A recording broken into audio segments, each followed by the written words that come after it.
Well. Happy July 5th. How are we doing today? I hope everybody had a great day yesterday and ate some great food. Hopefully everybody still has all 10 fingers and 10 toes after yesterday. And that's all I'm going to say about that. Today I wanted to talk a little bit about trying new things in your storytelling.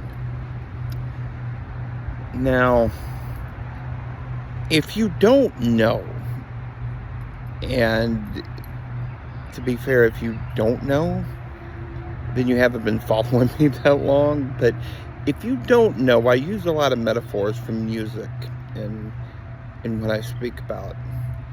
And I wanted to talk today about a man named Billy Cobham. Now, Billy Cobham probably isn't a musician that most straight-ahead music fans might know. But Billy Cobham is one of the most important drummers in the history of jazz fusion. When he got out of the military back in the late 60s, I think it was, he got involved with a band that Dad was absolutely in love with, and to be fair, I've kind of fallen in love with them myself. The band is called Dreams. They were kind of like, they had a horn section, and the horn section included the great Randy and Michael Brecker, by the way.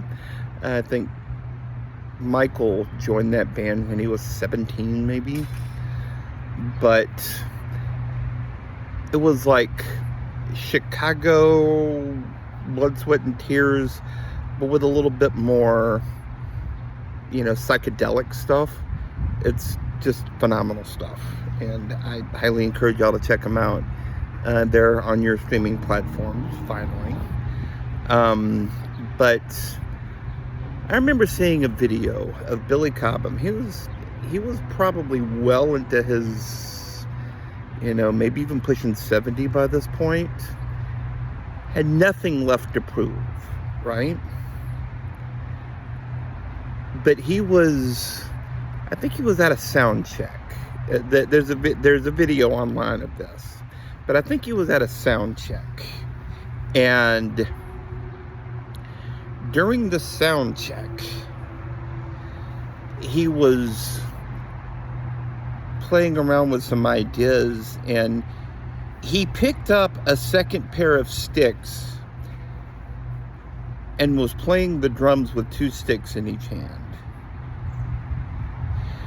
Now, I know a lot of mallet percussion players are going to do this, like your xylophone and marimba type, vibraphone, but you rarely see drummers do this.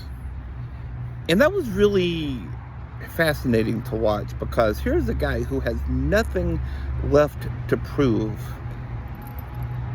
but he's still experimenting, he's still trying new stuff, and he's still learning, he's still growing. And just kind of relating that to the process that I am using to create my new book. Yes, I know, surprising. I'm creating a new book right now.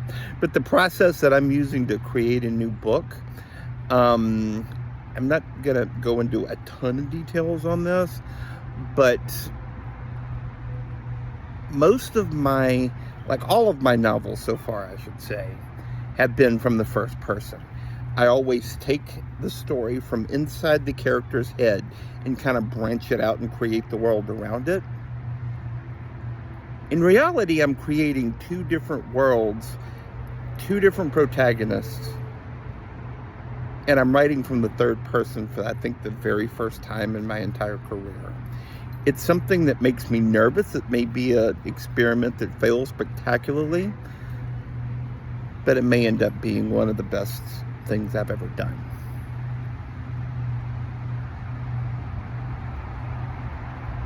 Because we can all get into habits. We can all get into habits where we just do the same thing over and over and over and over and over again.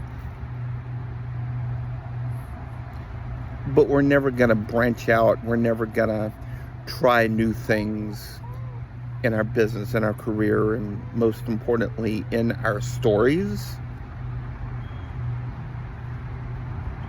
And we're going to end up doing the same thing over and over. And you're never going to challenge yourself and never really see what you can do. So just let this serve as a reminder. I am scheduling 5 possibility conversations with 5 new storytellers here over the month of July. If you want to have some one-on-one support as you craft your new book, as you figure out your new story, I would love to support you on that. My Calendly information is going to be in the comments of this video or in the description of this video, depending on where you're watching it. And I would love to hear from you. I'd love to connect with you. And let's help you find your voice so you can tell your story. I love you all. Happy storytelling.